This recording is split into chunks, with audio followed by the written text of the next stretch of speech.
doers, whatever lesson we will learn this afternoon. And may your name alone be magnified. Thank you so much that we are here to worship you in spirit and truth. In Christ's name we pray, amen.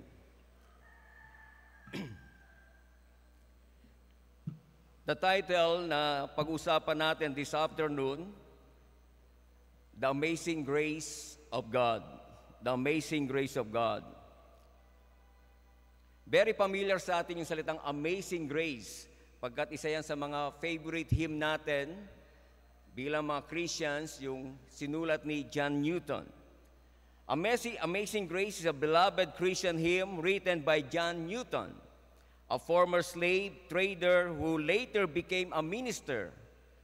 The hymn's lyrics express gratitude for God's grace and mercy, reflecting Newton's own personal journey of transformation. John Newton's life was marked by the hardship and rebellion. He spent years at sea, including time on slave ships. A near-death experience during a violent storm at sea led him to seek God's mercy and began his spiritual conversion. He later renounced his past and became a minister. Yan po ang background ng Amazing Grace. Si John Newton po, isa siyang seaman o seafarer na kumukuha sila ng mga Africans, binibenta nila sa kanilang bansa. Diyan siya yumayaman, at na kung saan ay dahil doon ay napakarami niya mga bisyo. Salamat na lang sa kanyang ina na nagtiyaga sa kanya, naturuan siya ng salita ng Diyos. At dumating yung time, ayon sa ating binasa, dumating yung matinding bagyo sa gitna ng karagatan. At doon ay nagrepent, lumapit si John Newton at humingi siya ng awa sa ating Diyos. At siya ay naligtas, hindi lang siya naligtas. God transformed his life and he became a minister of God.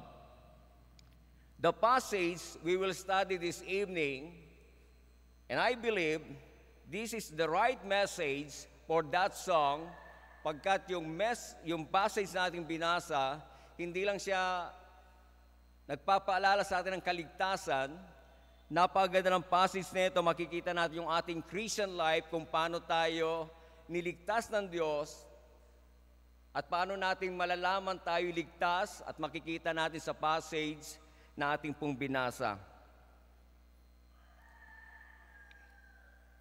At alam ko, very familiar kayo sa 2 verses o 2 stanzas ng Amazing Grace. Amazing grace, how sweet the sound that saved a wretch like me. I once was lost, but now I am found. Was blind, but now I see. 'Twas grace that taught my heart to fear, and grace my fears relieved. How precious did that grace appear, the hour I first believed. Doon pa lang sa sinulat ni John Newton, yung kanyang kaligtasan ay totoo. Maraming mga tao ngayon na nagkiklaim they are Christians. Maraming tao na nagkiklaim if they will die, they will go to heaven to be with Jesus. But we will study a passage from the book of Titus na sinulat ni Apostle Paul to Pastor Titus, young pastor. Yung ilan nating katanungan ay sasagutin niya. Paano ko malalaman ako'y ligtas? Totoo ba yung aking ginawa'y magliligtas sa akin? Totoo ba yung aking panampalataya? Totoo ba yung grace na aking tinanggap ay it will lead me to heaven? Binigay ni Pablo yung tamang katuruan ng grace in this passage. The amazing grace of God. Unang-una, why we call it amazing? Verse 11, the grace of God has appeared, bringing salvation for all people.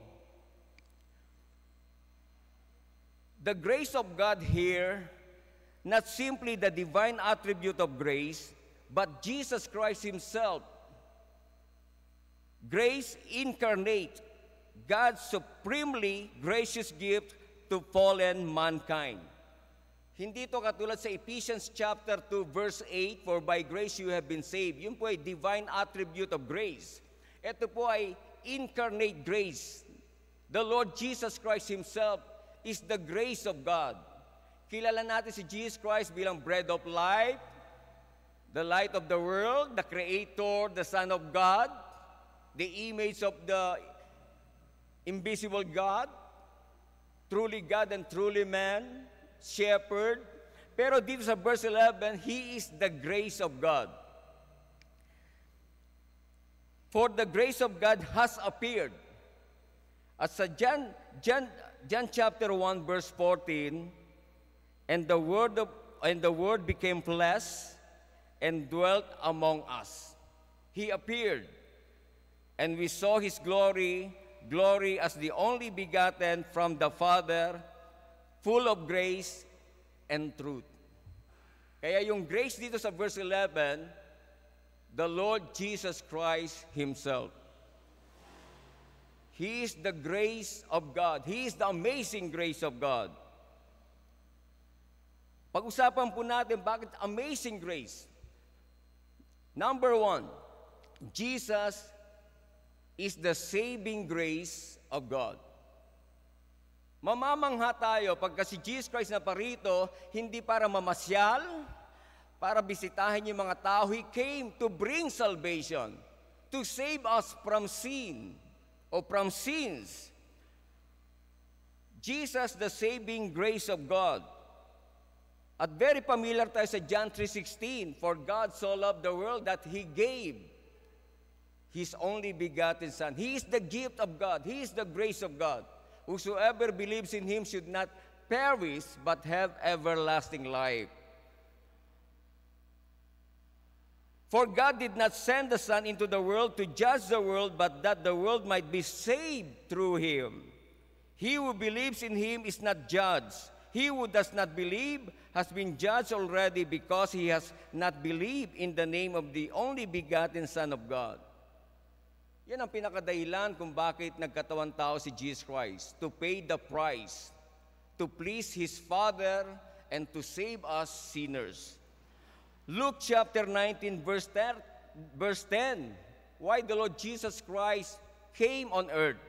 For the Son of Man has come to seek and to save that which was lost.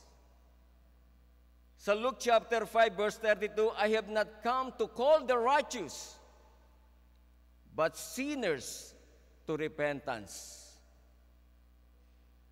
Ano yung laman ng gospel ni Jesus Christ when He came on earth? After baptism, sa Mark chapter 1, verse 14 to 17, now after John has been taken into custody, Jesus came into Galilee preaching the gospel of God and saying the time is fulfilled and the kingdom of God is at hand. Repent and believe in the gospel. Yan ang laman ng gospel ni Jesus Christ, with repentance, with believing, with faith. Verse 16 up to 17, and as he was going along the Sea of Galilee, he saw Simon and Andrew, the brother of Simon, casting a net in the sea, for they were fishermen. Verse 17 ng Mark chapter 1, and Jesus said to them, follow me, and I will make you become fishers of men. Naroon yung repentance, repent, believe. Naroon yung resulta, they will follow the Lord Jesus Christ. That's the gospel of the Lord that will give us salvation. He is the grace of God. Jesus Christ, the grace of God, the saving grace of God. John 8:12, sabi niya, then Jesus again spoke to them, saying, I am the light of the world. He who follows me will not walk in darkness, but will have the light of life. John chapter 10, 27 to 28, my sheep hear my voice, and I know them, and they follow me. Then verse 28, and I give them life, eternal life to them, and they will never perish, and no one will snatch them out of my hand. John 14:6, only Jesus can save us, can bring us to heaven. Because Jesus said, I am the way, the truth, and the life. No one comes to the Father but through me. Ayan ay pinatunayan ng mga apostles. Only Jesus can save us. Only Jesus is the grace of God. Sa Acts chapter 4 verse 12, sabi niya, and there is no salvation, and there is salvation in no one else, for there is no other name under heaven that has been given among men by which we must be saved. Dapat tayo po'y tanggap po natin si Jesus lamang ang tagapagligtas. Wala nang iba. He is our salvation. You are not a Savior. I'm not a Savior. Only Jesus is the Savior of our souls. He came to save us. We cannot save ourselves. Only Jesus can save us because He is the grace of God. Jesus, the saving grace of God. At ito yung binigay ni Apostle Paul sa Philippian jailer sa Acts chapter 16 verse 31. And after he brought them out, he said, Sirs, what must I do to be saved? And Apostle Paul, they said to him, believe in the Lord Jesus, and you will be saved, you and your household. Romans 10:9, sabi ni Pablo, that if you confess with your mouth Jesus as Lord and believe in your heart that God raised Him from the dead, you will be saved. Yung Savior natin, He's not only a Savior, but He is the Lord. We must obey Him, we must worship Him, we must follow Him. We are saved by grace through faith in Christ alone. He is the power to save us. Jesus Christ is our Savior in our salvation. Even Titus knew it. He was saved by Jesus. Even Paul, the writer of this book, why the Lord Jesus Christ saved us? Bakit niya tayo niligtas? Para maligtas lang sa impyerno from the penalty of sin? He saved us also from the power of sin. And He will save us from the presence of sin. Why the Lord Jesus Christ save us?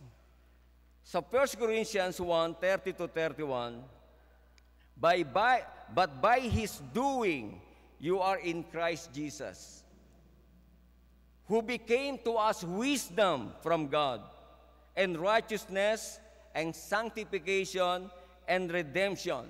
Then sa verse 31, so that, just as it is written, let him who boasts, boast in the Lord. Kung meron tayong pagmamalaki, itataas, no other than the Lord Jesus Christ, pag pinag-usapan natin ang salvation. We love Him because He first loved us. Siya ang humanap sa atin. He came to seek and to save which was lost. Mahirap mong sabihin, ako'y naligtas pagkat natagpuan ko si Jesus. Hindi siya nawawala. Tayo ang nawala. Maaaring sabihin natin, salamat natagpuan ako ni Jesus. He came to seek and to save which was lost. Hindi natin siya natagpuan. Ulitin ko po, hindi siya ang nawawala. Tayo ang nawala. Tayo hinanap niya. Ganyan siya mapagmahal bilang shepherd. He came to seek and to save which was lost because He's the saving grace of God. Sabi ni John Newton, yung sumulat ng Amazing Grace, I am a great sinner and Jesus is a great Savior. Totoo po yan. Kailangan tanggapin ng tao siya'y makasalanan. Mahirap iligtas ang mga righteous people. Ito yung mga self-righteous. He came not to call the righteous. Pag ang tao, kiniklaim niya siya'y mabuting tao, you cannot be saved. He came for sinners to repent. Diba? Not to call the righteous, but sinners to repentance. Pangalawa po, Jesus, the sanctifying grace of God. The God's grace, or the grace of God is not only to save us, but also to sanctify us. Dito nagkakaiba ng kwento. Gusto ng mga tao, sila'y maligtas sa impyerno sa kasalanan. Pero ayaw nila ng transformation. Yun po ay half-truth na salvation. Ang tunay na salvation, hindi lang tayo niligtas from sin, o from sins. He saved us from sins to righteousness, from darkness into marvelous light, from hell to heaven, from the kingdom of Satan to the kingdom of our Lord Jesus Christ. Paano ko mapapatunayan na ako'y ligtas? Kailangan may transformation. Pagkat yung grace ng Diyos na si Jesus Christ, He came here not only to save us, but to transform us, sanctifying grace. Jesus, the sanctifying grace of God. Verse 12, tingnan niyo sa verse 12. Training us to renounce, to deny, to forsake ungodliness and worldly passions, and to live self-controlled, upright, and godly lives in the present age. Dalawang bagay ang gagawin ng Panginoon sa atin, to deny or to renounce, and to do or to live. To deny, training us to renounce, to deny ungodliness. To renounce, salvation is transformation, transforming. And transformation produces a new life in which the power of sin has been broken. Ang Panginoon, hindi siya tagapagligtas kung hindi niya tayo kayang baguhin. Kaya kung ang tagapagligtas ng mga tao, hindi sila nagbabago, hindi si Jesus ang kanilang tagapagligtas. Ang ating tagapagligtas na si Jesus, hindi lang siya nagliligtas, nagbabago siya ng buhay. Kamusta kayo mga kapatid? Ilan bagay na ba na pangit sa ating buhay na binabago ng Diyos? Kaya nga may fruit of the Spirit. Di ba? Ungodliness. Ano ibig sabihin ng ungodliness? A state of being irreligious, impious, or lacking reverence for God. Often involves moral corruption, idolatry, and disregard for God's laws and commandments. Yan ang ungodliness against the person of God. Wala na silang takot, wala silang respeto, wala silang reverence. The fear of the Lord is the beginning of wisdom. Sabi nga ng isang author, isa sa mga kinakatakutan niya sa loob ng church, marami mga churches ngayon wala nang respeto, wala nang takot sa Diyos. Ginawa nilang entertainment ang gawain ng Diyos. Hindi na nakaka-glorify sa ating Panginoon. Let him who boast, boast in the Lord. Pero sa mga churches ngayon, hindi na ang Panginoon ang naluluwalhati, kundi sila. Kundi sila. Yun ang nakakalungkot. Yung po'y ungodliness. Naway wag mawawala yung takot natin sa Diyos. Respect, reverence. At yung worldly passions, desires, and attachments to material possessions, worldly pleasures, and the pursuit of fame or recognition. Ito yung karakter ng mga unbelievers. Gusto nila sila'y sumikat, sila ang makilala at hindi ang Diyos.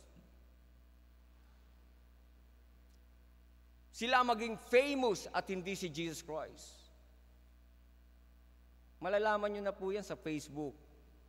Sinong madalas nakikita nyo sa Facebook? Tao. Yung kailang pinagagawa, yung kailang pinagmamalaki, yung kailang mga pinuntahan. Bihira mo makita si Jesus Christ sa Facebook because of worldliness. Sabi ni John, stop loving the world. Do not love the world. Bakit? Lust of the eyes, lust of the flesh, pride of life. At ang mga bagay niyan, hindi mula sa ating Ama.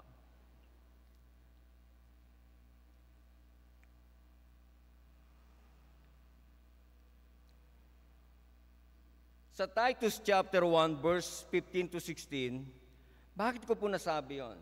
Si Pablo, hindi lang siya after maligtas yung mga members ni Titus, makita niya yung mga members ni Titus na namumuhay sa kabanalan. Namumuhay na kalugod-lugod sa ating Diyos. Pleasing to God. Sa Titus chapter 1, 15 to 16, pagkat maraming mga members nung panahon ni Pablo at ni Titus, maraming nagkiklaim they are Christians. Sabi nga ni Pablo, Christians are always liars. Kala ko Christians are always liars. Christians, ito yung mga tao tawag sa kanila. Sa verse 15, to the pure, to the believers, to the saved, those who are truly saved, all things are pure. But to those who are defiled and unbelieving or unbelievers, nothing is pure, but both their mind and their conscience are defiled. Yes, minsan nakikita natin yung kalang kabutihan, but in the eyes of God, their righteousness are like filthy rags. Ang kailangan ng Diyos na righteousness, the righteousness of Christ. Yan ang binigay sa atin ni Jesus. Isinuot ni Jesus Christ yung kanyang righteousness to us. At sa theology, tawag niya na imputed righteousness of Christ. Sa verse 16, tingnan niyo po, they profess, sabi ni Pablo, the same book, sa chapter 1, verse 16, they profess to know God. Talagang binabandera nila, we know God.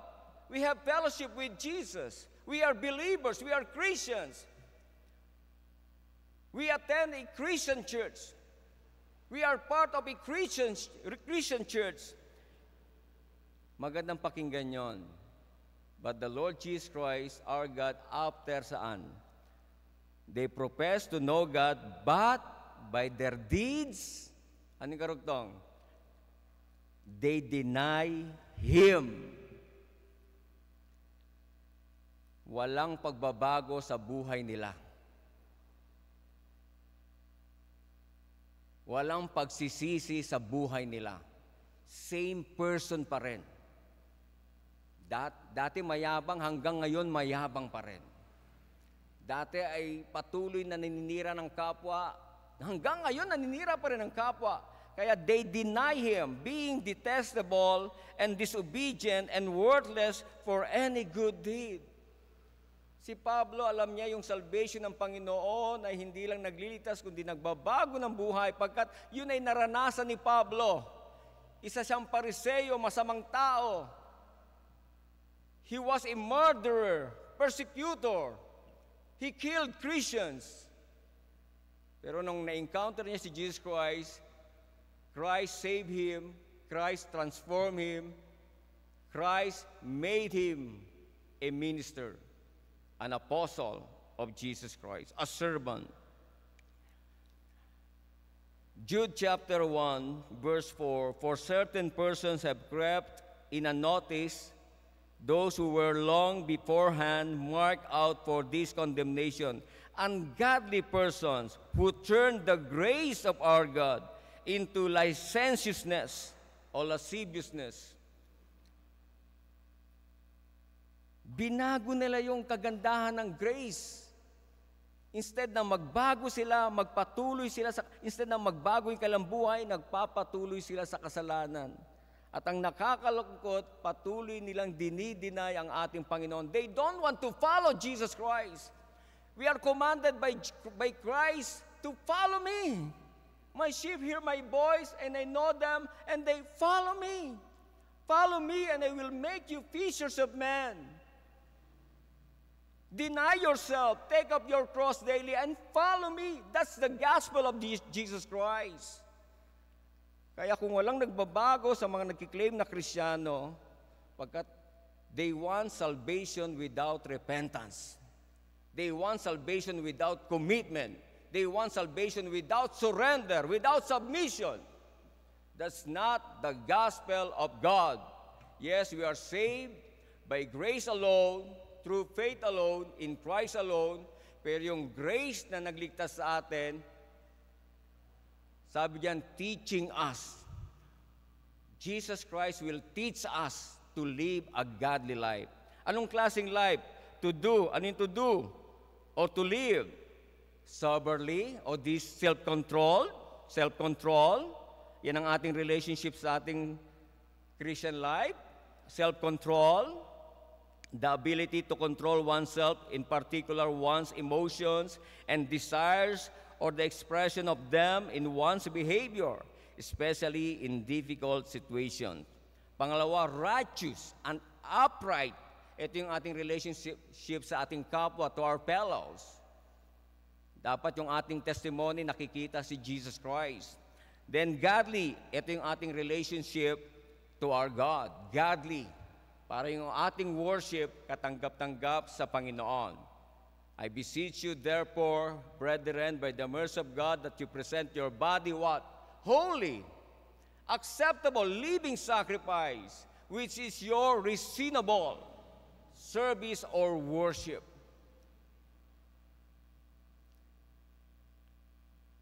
Sayang, pagkat every Sunday maraming worship na nasasayang, pagkat maraming worshipers not godly in the eyes of God.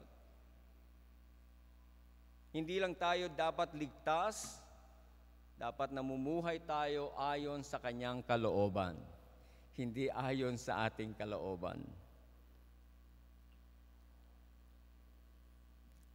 Bigyan ko po kayo example. Ano yung inaasahan ni Pablo sa mga members sa church? Sa chapter 1, mga ministers Yun ay usapan ng mga pastors, workers. Basahin nyo lang po yung mga qualifications sa mga workers sa chapter 1. Sa chapter 2, before 11, 1 to 10, makikita nyo po, ito yung mga members ni Titus. Ito ang dapat makita sa buhay nila. Sabi niya sa verse 1, but as for you, teach what accords with sound doctrine, healthy doctrine. Una, older men. Ito yung mga 60 pataas. Older men. Ito dapat ang maging buhay ng mga older men. O tawagin natin mga laymen. Are to be sober-minded, dignified, self-controlled, sound in faith, in love, and in steadfastness. Then, the older women, o tawagin natin na wumiso, likewise as to be reverent, kagalang-galang, in behavior, na kung saan ang testimony niya ay maayo. Not slanderers or slaves to much wine. Maaari that time, maraming kababayan noon, dahil sa weather nila, talagang masarap uminom ng alak. Pero pinagsabihan sila ni Pablo, wag. Not too much wine. Ito ang gawin ninyo bilang mga older women.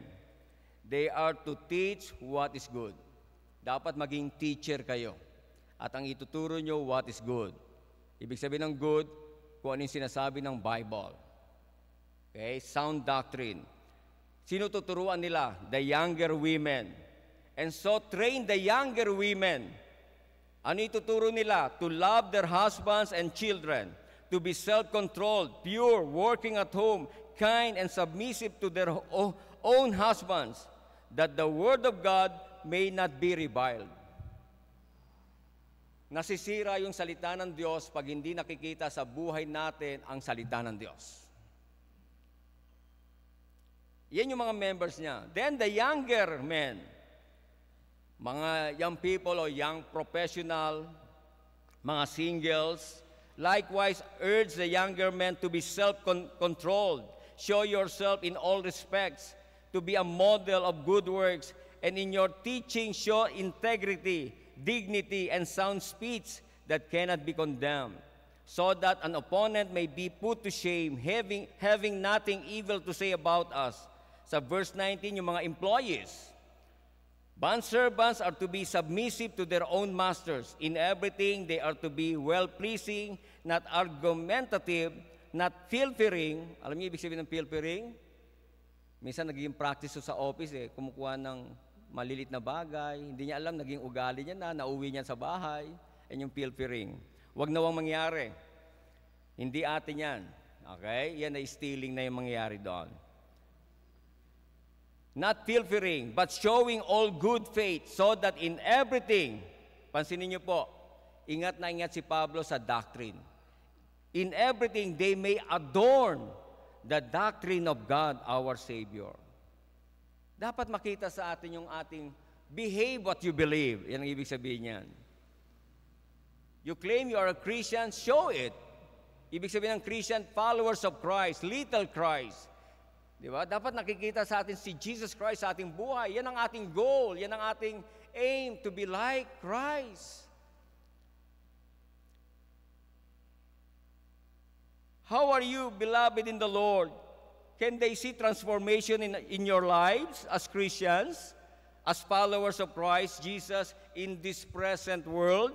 Pagkat nakalagay dyan, in this present world. Kailan tayo mamumuhay na with transformed life, changed life in this present world? Hanggang buhay tayo sa mundong ito, lumalago tayo at namumuhay tayo para sa Diyos. Dati, Sunday school teacher ako eh. Ano ka ngayon? Wala na. Dati active ako sa church eh. Dati yon. Ang gusto ng Panginoon, in this present world. Hanggang ngayon, active pa rin tayo para sa Panginoong Jesus.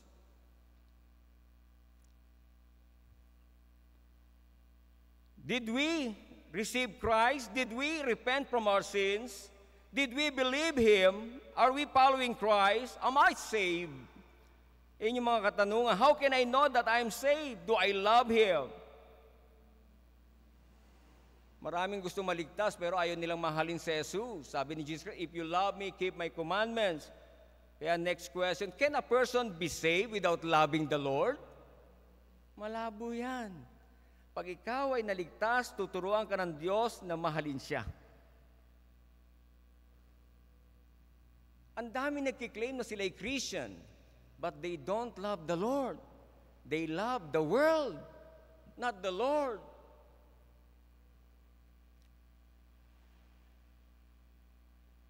Do I love to obey Him?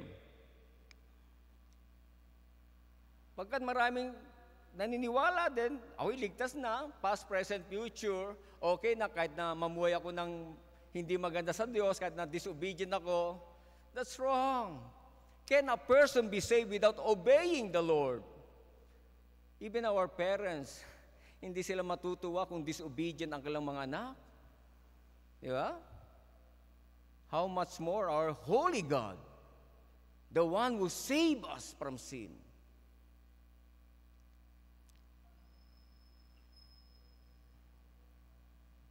Kaya, tama yung sinabi ni Pablo. Sa chapter 1, verse 16, ulitin ko po, they profess to know God, but by their deeds, they deny Him, being detestable and disobedient and worthless for any good deed. Jesus said, you will know them by their fruits. You will know them by their fruits. Pag ang puno ay evil, yung bunga niyan evil. Pag ang puno ay, kung ang puno ay good, ang bunga niyan ay good. Jesus is good. I'm the good shepherd. Okay, kung ikaw ay follower of Christ, if you believe the Lord Jesus Christ, He will change you from bad to good. The power of God or the grace of God not only save us from sin, but also to sanctify us or to transform us. 2 Corinthians 5:17, Apostle Paul wrote, therefore, if anyone is in Christ, he is a new creature. The old things pass away. Behold, new things have come. Naniniwala si Pablo. At kitang-kita yan sa buhay niya. Binago siya ng Panginoon. Pangatlo po, Jesus, the sustaining grace of God. Verse 13, waiting for our blessed hope and the appearing of the glory of our God and Savior Jesus Christ. It is hard to wait. To someone, if you don't know when to meet Him, what time, what place. 2,000 years ago, Apostle Paul wrote this book to Titus. Hanggang ngayon, 2025, hindi pa rin nagra-rapture. Di ba? Isang dahilan niyan, binibigyan ng chance, lalo yung mga makasalanan, to repent. Sabi sa 2 Peter chapter 3, verse 9. Binibigyan sila ng chance na maligtas. Pero pag nawala na yung chance na yan, He will come back. I believe our Lord Jesus Christ became a man not only to save us, to sanctify us, but to sustain us, to wait for His coming. And we call it rapture. Verse 11, our salvation. Verse 12, our sanctification. Verse 13, our glorification. When He comes, He will change our body from corruptible to incorruptible. At very familiar tayo sa salitang glorified body. Di ba? Handa na ba kayo sa rapture? Darating siya. Pero habang hinihintay natin siya, let us continue to be faithful, serving Him, to love Him, to obey Him. Importante po yun. At yung hinihintay natin, this is not the God of the Father. This is not the Father. Okay? Waiting for our blessed hope, the appearing of the glory of our great God and Savior Jesus Christ. Idagdag ko lang po ng konti ito. Hindi naniniwala ang INC, Jesus is God. But in this verse, pinapakita ni Pablo, Jesus is God. Our great God and Savior, Jesus Christ. Hindi yung Ama ang hinihintay natin, yung anak. Therefore, yung God dito, or great God, ito'y tumutukoy kay Jesus Christ. Our great God and Savior, Jesus Christ.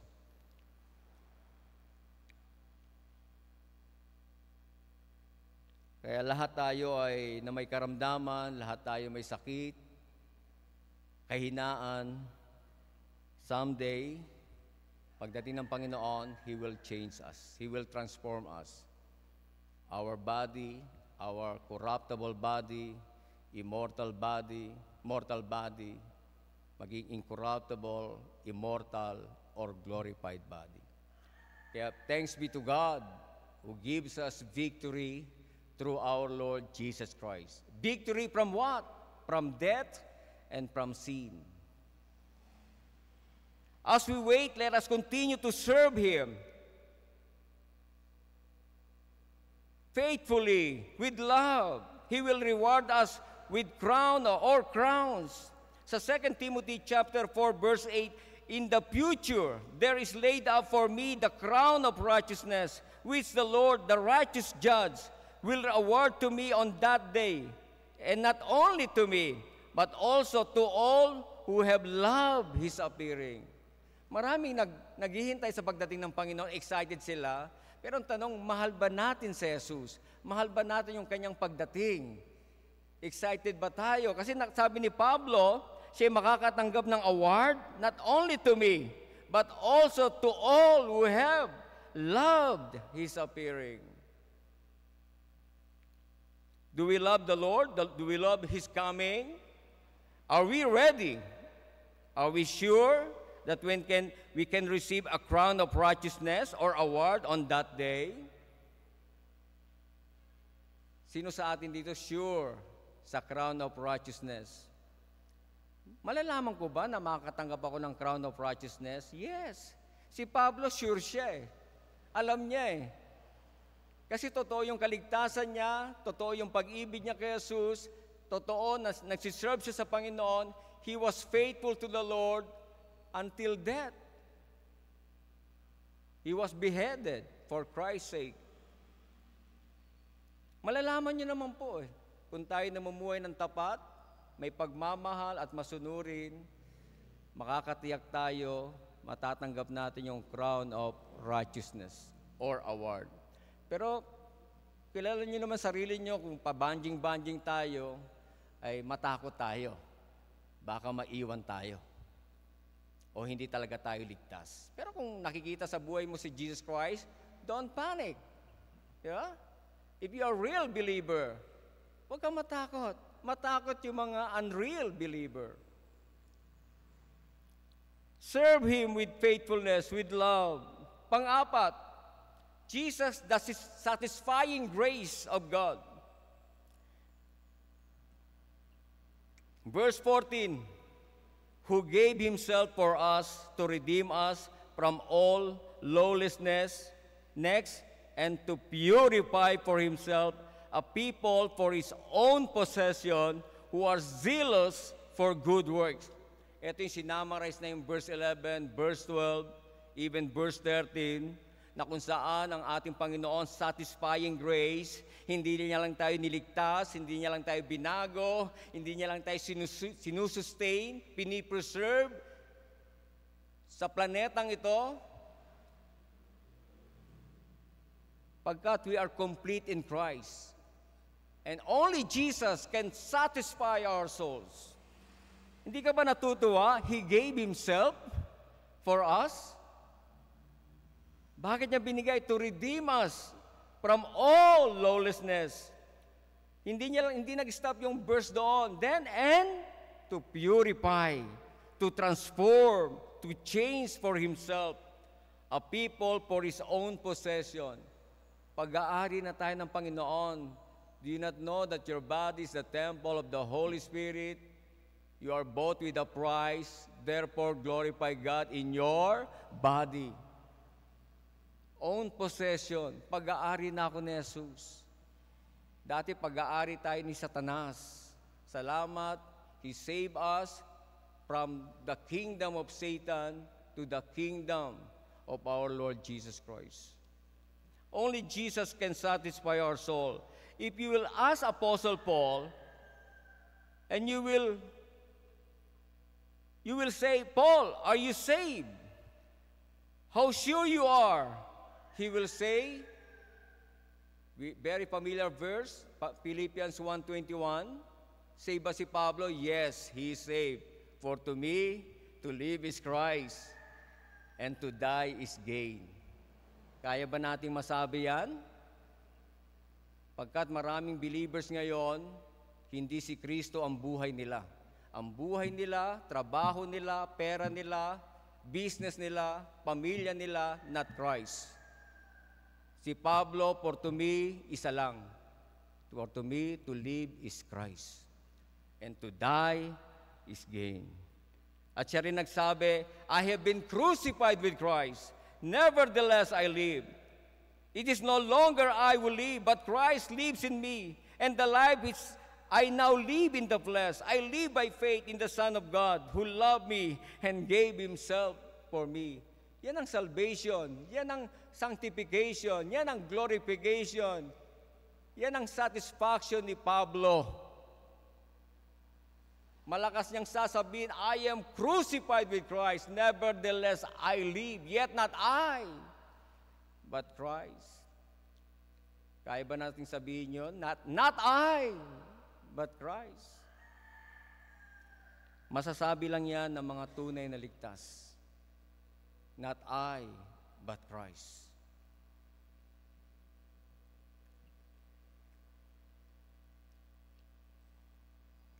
At sabi diyan, who are zealous for good works.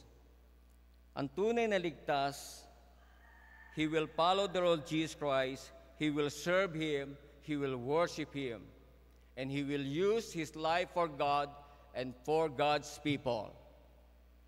Okay?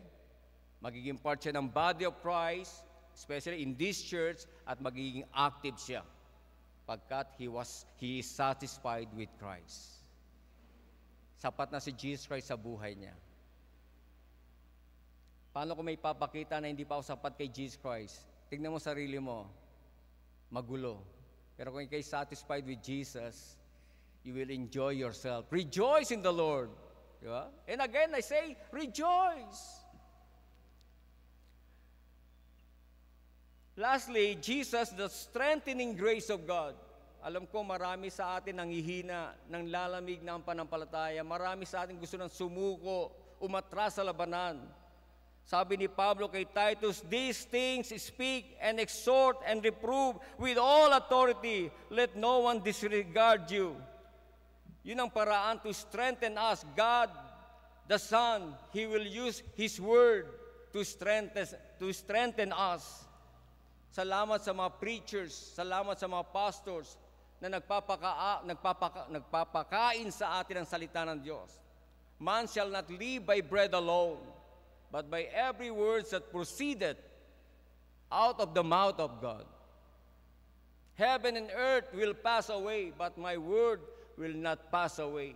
Ganyang kaganda ang salita ng Diyos. Yan ang gagamitin ni Titus, sound doctrine, to feed His people, to feed the flock of God. These things speak, exhort, and reprove with all authority. Let no one disregard you. Kahit si Timothy nanghihina, sabi ni Pablo kay Timothy, you therefore, my son, be strong in the grace that is in Christ Jesus. Kahit si Pablo, I can do all things through Him who strengthens me. He will use the Holy Spirit, He will use His servants, He will use His holy word to strengthen us.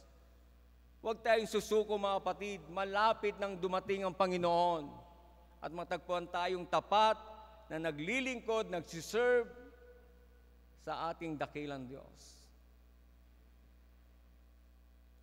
Jesus Christ is the grace of God.